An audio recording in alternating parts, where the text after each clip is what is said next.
Alam nyo, itong issue ng Duterte 7 or Duterte 6 o kaya ay Duterte Black. Alam mo, katawa-tawa itong ganitong klaseng pangalan or grupo. Kasi sila ay mga senador ng Republika ng Pilipinas. Bakit may mga ganong grupo? Di ba pag senador ka, dapat malawak ka, dapat pang national ka, dapat mamamayang Pilipino ang iyong paglilingkuran at iyong kakampihan. Kasi pag sinabing Duterte Black, para bang senador ka ng Duterte lang? Parang senador ka lang ng taga Davao City? O Duterte ka lang ng Vice President? O senador ka lang ng Vice President? O senador ka lang ng nakakulong na dating Pangulo? Ganon ba yun? Sige, kung yan ang inyong paniniwala, siguro dapat ang mga Duterte rin ang magpasweldo sa inyo at magbigay ng mga allowance nyo, hindi ang mamamayang Pilipino. Kung ang inyong purpose o layunin na Duterte Black ay puro Duterte na lang ang ipagtatanggol nyo, na kahit na may pananagutan sa batas pagtatakpan nyo, kayahiya naman sa inyong mga mamamayang Pilipino. Paano nyo na ipapaliwanag yan sa inyong mga mahal sa buhay na kayo ay senador ng mga Duterte? Dapat senador kayo ng Republika ng Pilipinas. Ang linaw nang kayo iproklama ng National Board of Canvassers ng COMELEC, lead by Chairman George Erwin Garcia, na kayo ay nanumpa sa harap ng mga commissioner at taong bayan na susunod kayo sa lahat ng alituntunin ng saligang batas.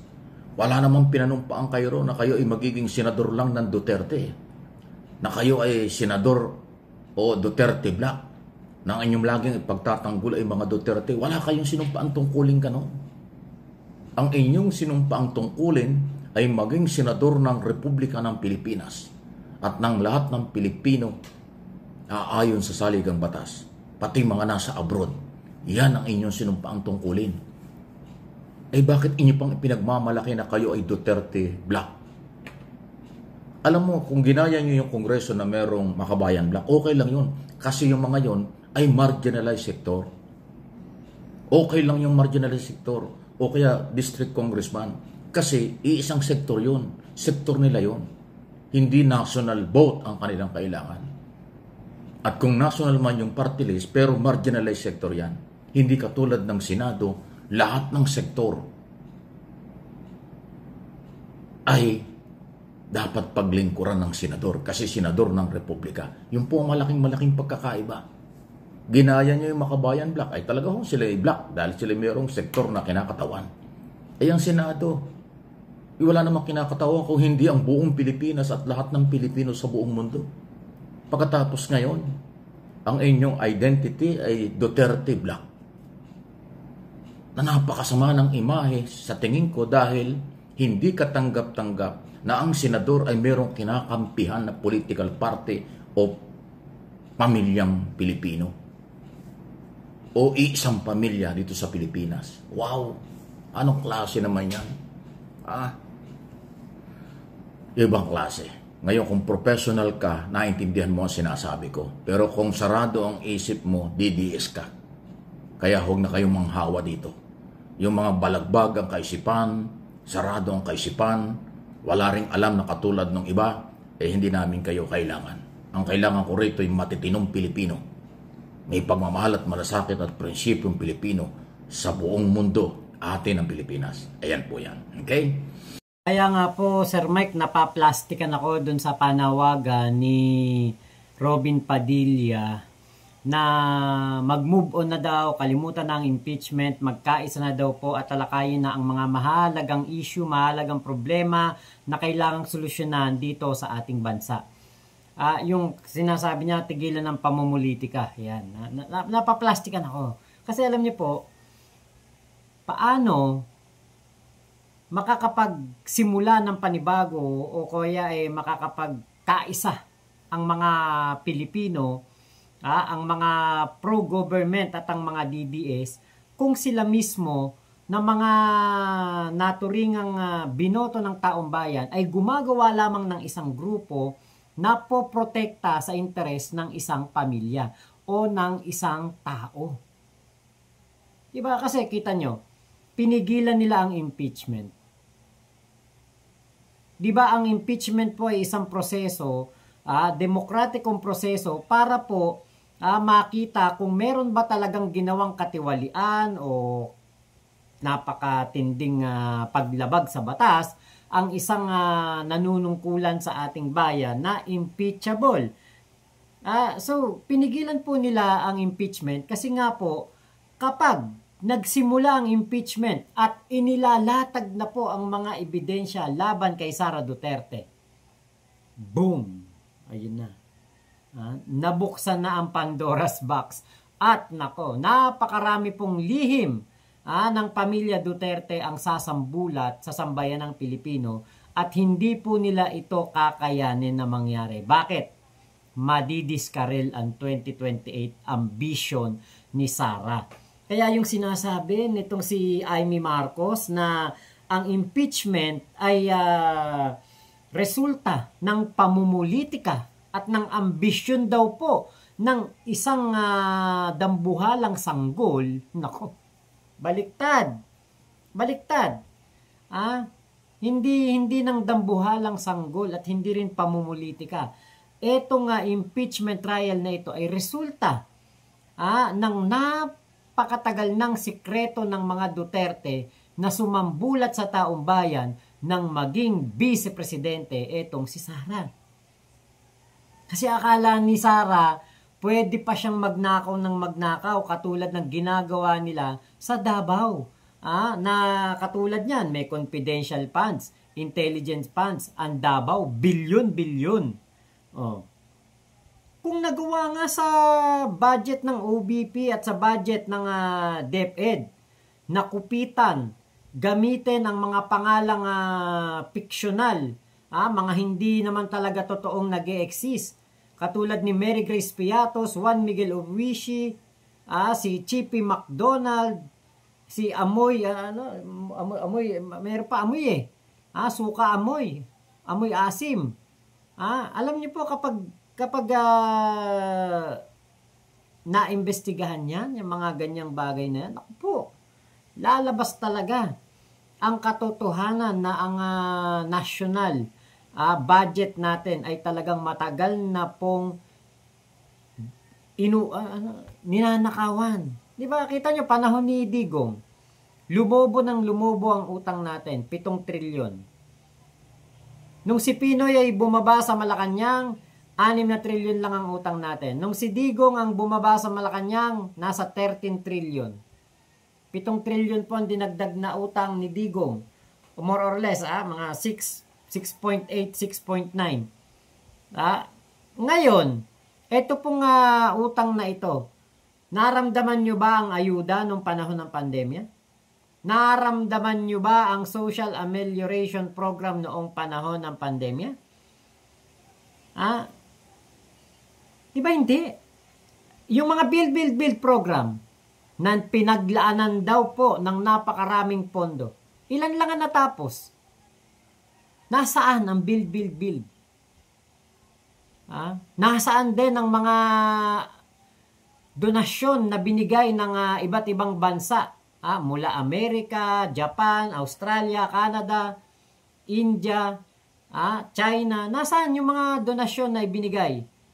Diba? Yung mga vaccine, yung mga kung anong mga kagamitan para sa COVID. Napakaraming donasyon noon. So, ba't nangailangan pa ng napakaraming utang? Ang Pogo daw po at ang Isabong, ang laki din daw ng naitulong sa bansa. Kaya nga, di ba, sabi ni Digong, hindi niya maipapahinto ang Isabong dahil malaki daw po ang mawawala sa gobyerno. Kaya niya pinapasok ang Pogo, malinis daw ang Pogo, wala daw corruption sa Pogo, pero, ganun pa din. Baon pa rin tayo sa utang. Diba? Hindi pwedeng dahilan lang yung basta, pandemya kaya kailangan mangutang. Napakarami po nating pera na nasayang at napunta lang po sa bulsa ng iilan. Diba? So ngayon, fast forward, naging vice presidente si Sara. Kumpiyansa siya na hindi masisilip ang mga budget na kanyang gagastusin. Kumpiyansa siya na walang kakantan na namimigay siya ng sobre buwan-buwan doon sa DepEd. Kumpiyansa siya na ang mga safe house na kanilang uupahan ay hindi mabubuking na nagkakahalaga ng 1.1 million in 10 days, meron pang 1 million in 11 days, meron pang 250,000 in 1 day. Akala niya walang makakasilip nito. Akala ni Sara hindi makikita ng mga bagong mamumuno na siya ay may ginagawang kababalaghan. Pero yun pala, di ba? Yung matagal na nilang ginagawa sa Davao, hindi nila pwedeng gawin sa national. Kasi mabubuking talaga. Di ba? Katulad niya, Parmali, nabuking. Ano ginawa ni Digong? Di ba? Pinigilan niya ang tauhan ng mga DOH na pumunta sa Senate hearing. Nabuking na marami silang mga natatanggap na pera mula sa mga sindikato. Ano nangyari? Bank secrecy law ang sagot para hindi mabuksan ang kanilang mga bank accounts. 'Di ba? Ang galing. 'Di ba? Alam niyo po, kung sino pa yung sinasabing nagnanakaw, kung sino pa yung sinasabing may ginagawang kabulastugan sa budget, siya pa ang open na buksan sa publiko ang BICAM deliberations, budget deliberations. 'Di ba? Si Speaker Martin Romualdez, banat sila ng banat, magnanakaw, 'di ba? Nagmamanipula ng Kongreso, ninanakawan ng taong bayan, ayuda king, 'di ba? Inuubos daw ang pera sa ayuda, ginagawa daw tamad ang mga Pilipino. Pero hindi nila naisip 'yon, 'di ba? Mabuti pa nga ngayong panahon ni PBBM at ni House Speaker Martin Romualdez, may nakikita tayong mga pinapamigay. May nakikita tayong may nakakatanggap ng ayuda. May nakikita tayo ng mga budget na napupunta sa mga farming machines, napupunta sa mga magsasaka, nababayaran ng mga utang ng mga magsasaka, nabibigyan sila ng irigasyon, nabibigyan sila ng mga abono. Pero nung panahon ni Digong, ano ang mga nakikita natin? Ghost students, ghost employees, mga proyekto na ghost, mga tulay na bumabagsak. Diba? Kaya po, ayaw nila sa impeachment. Hindi talaga nila palulusutin ng impeachment kasi kapag nabuksan ang impeachment, nagtuloy-tuloy ang impeachment, boom! Sasabog ang katotohanan na talagang ang mga Duterte ganid sa kayamanan, ganid sa kapangyarihan at hindi po nila tinutulungan ang Pilipinas bagkus inilulubog nila tayo sa utang. Yan po ang totoo niyan. 'Di ba? Kaya nako wag na pong magmalinis at wag na pong magmagaling ang mga ibang DDS, DDLIS, DDFs, DUTAE supporter. Kasi po, yun ang totoo, yun ang realidad. Kaya nga talagang papatayin nila ang impeachment. Hindi po talaga nila ito palulusutin. Diba? Wala talaga. Hindi talaga makakalusot ang impeachment. Kahit ano pang mangyari, talaga ang impeachment po is destined to be killed. Wala pong pag-asa talaga. Now ko lang na-realize. Dahil nga po diyan sa Pandora's box na mabubuksan once na magpatuloy ang impeachment at ipinapakita na nila Laila de Lima, Shell Jokno, nila Congressman Luistro, kapag pinakita na nila ang mga ebidensya na talagang si Sara Duterte ay nagsukbit ng pera ng DepEd, maiiba po ang pagtingin ng mga kababayan natin sa mga Duterte. At yun ang ayaw nila. Yun ang hindi nila papahintulutan. Kaya nga po, ang Duterte Block ay talagang binuo, pinalakas, pinagsama-sama, para po, di ba, at the end of the day, it's a numbers game. Wala pong makakalusot na impeachment. Kahit na next year, meron na namang impeachment complaint. Technical pa rin po nila yan. Kahit tama ang proseso, kahit po nasunod ang lahat ng tagubilin, ang lahat ng rules, pagdating po sa Senado, hindi po makakalusot yan. Dahil nga po, sa napakalaking mga sikreto na mabubunyag na kahit ang mga nakaupong senador ngayon ay damay. Ang mga ilang kongresista, damay. Ang ilang mga tauhan ng gobyerno, damay. Kaya nga po, hindi talaga nila palulusutin ang impeachment. Kahit nagustuhin pa ng 115 million na Pilipino, kahit 100% ng mga Pilipino ay gusto pong matuloy ang impeachment at madinig, makita, malaman, mapanood ang mga ebidensya na ilalatag ng prosecution, hindi po talaga nila ito bubuhayin. Talagang pinapile pa lang, unti-unti na pong pinapatay ang impeachment. Dahil nga po, ang impeachment ay isang malaking hadlang para sa mga Duterte para makabalik sila sa Malacanang sa 2028. Di mawawala kita ng mga kaalyado. Diba? E di hindi makakauwi si Harry Roque. E di si Kibulok habang buhay nakakulong. Diba? Kaya yan po ang talagang mga naisin at talagang mga ayaw nilang mangyari dahil nga po ang impeachment madidiskarel ang Sara 2028. Hindi nyo napansin? Nag-iikot na ngayon si Sara, nangangampanya na kung saan-saan. Mukhang kinancel yung sa Kuwait yung pagpunta sa Kuwait. Alam niyo po kung bakit? Kinancel kasi nga feeling nila nagtagumpay sila ngayon sa pagkaka-archive ng impeachment ni Sara Duterte ngayong taon na to.